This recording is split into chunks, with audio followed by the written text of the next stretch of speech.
Este fin de semana hubo un hecho trágico, un hecho lamentable, que se cobró la vida obviamente de un joven del interior. En este accidente de tránsito participó una ambulancia de la USUNLAR, que pertenece a la Universidad Nacional de La Rioja, y el motociclista que lamentablemente falleció.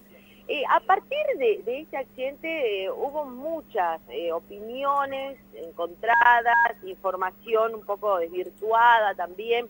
Y uno de los temas que se llegó a hablar en la jornada de ayer era que la gente que manejaba o que estaba en la ambulancia en ese momento había hecho una especie de abandono de persona.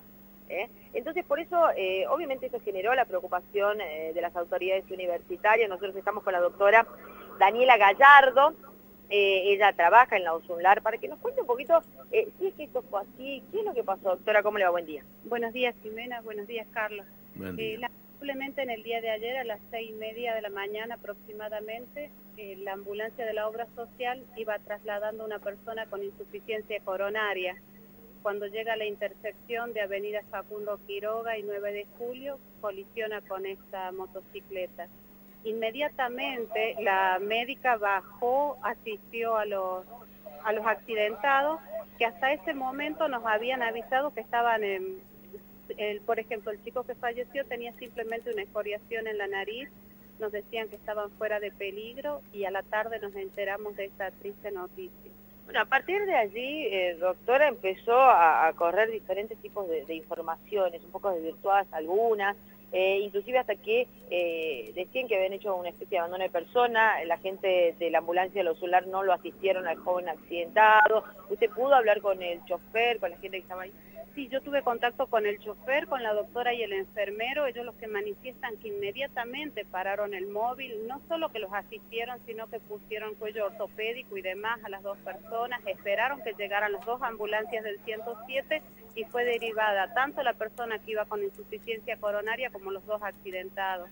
En ningún momento se los dejó sin protección ni cobertura, incluso quedaron con ellos ahí hasta que se los trasladaron. Entonces, ¿por qué cree que pueden haber desvirtuado este tipo de hechos, teniendo en cuenta que estamos hablando de una persona fallecida, ¿no?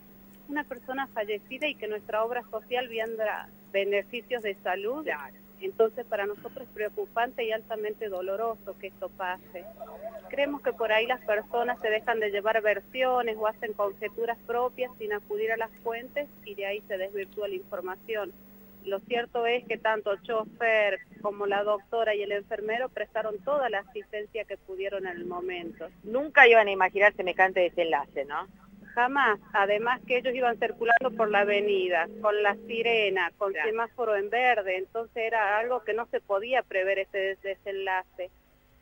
La señorita que estaba siendo transportada en la motocicleta lo que alegó era que se habían quedado sin frenos, que por eso no pudieron frenar. El chico también estaba en buen estado, incluso él decía que se quería ir a su casa, que lo único que le molestaba era la nariz, en ningún momento perdieron la conciencia, nada. Un hecho realmente desafortunadísimo. Me imagino el chofer de la ambulancia cómo debe estar ante semejante situación, ¿no?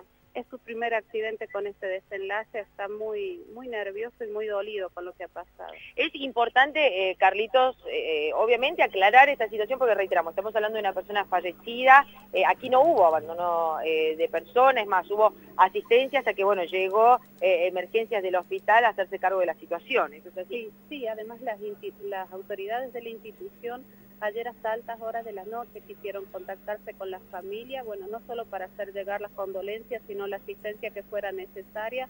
Lamentablemente parece que Alexis ya fue trasladado a su lugar de origen y no hemos podido comunicar con ellos. Muchísimas